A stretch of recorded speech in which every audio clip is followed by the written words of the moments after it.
Hey, what's going on, everybody? This is Tyrone back with Tech Life. And here I have a great article for you guys from Seeking Alpha. I'll leave a link to it in the description so you guys could check it out. Navigating the telecom turbulence, how T-Mobile is weathering the storm. So this one is very interesting. And I wanted to go over the summary here at the beginning.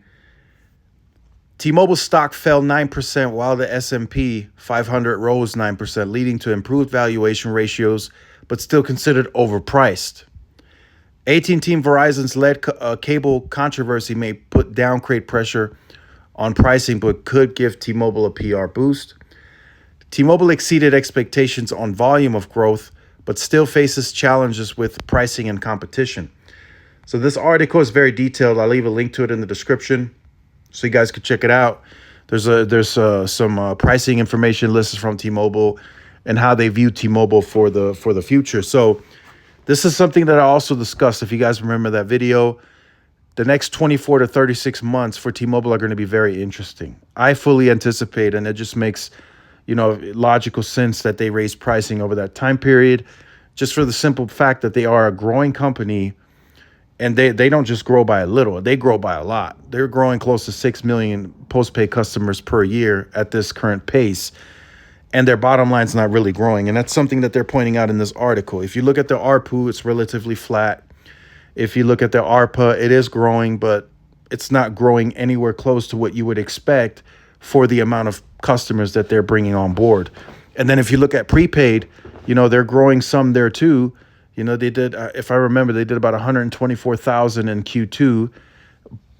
ARPU is down on prepaid, almost $1. So their pricing competition is good for the market. It brings competition, but it might not be good for T-Mobile based on the amount of growth that they're getting. And if you look at Verizon and AT&T's lead issue, it could potentially lead to them, becoming desperate for customers. And that could lead to, a pricing war in the industry. And where does that leave T-Mobile? They're claiming to be the value leader and the best network. Well, if Verizon and AT&T take that value part away, what are they going to do? Are they going to go match that? Or are they going to go lower? At that point, it becomes a race to the bottom, and it may not be in T-Mobile's best interest to even push to match or exceed, to lower. So just something that I wanted to discuss this Monday morning, give you guys something to think about, some thoughts to leave in the comments. Again, it's not nothing bad for T-Mobile. It's something to be expected when you're competing. Right? If a sports team gets out and gets all these great players, another sports team, they have to go and get their own great players to compete. And in this case, it could be the same thing. Verizon and AT&T are not going to allow T-Mobile to continue growing at the same clip. So it just I know we talked about that during LTE, but at that time T-Mobile really wasn't a threat to a bigger size scale, but now T-Mobile is really a threat in these rural areas too. And that's, another critical part to the business where T-Mobile is growing just too easy, if that makes sense. They add retail, they add distribution, they add local marketing, and they take customers at a high clip. In the Montanas right now, they're growing at super fast pace. And other places too. They're now coming into Nebraska with native network, not roaming anymore, and they're growing there too.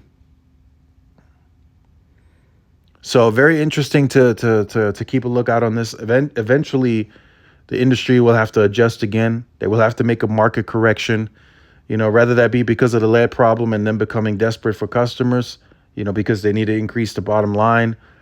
That could be a push to become more competitive, or T-Mobile just naturally increasing pricing over the next 24 to 36 months, which could outprice them a bit of their own value and could dish off some customers to Verizon and AT&T, because at some point the growth is just not going to matter anymore for T-Mobile as much as it is to make that money. Eventually, they're going to be judged on earnings per share which they aren't. The stocks isn't right now judged on that. They're more judged on the growth. But eventually somebody's going to get smart and they're going to say, wait a minute, you got all these customers now. Where's the earnings per share? Where's the money? Where's the net income?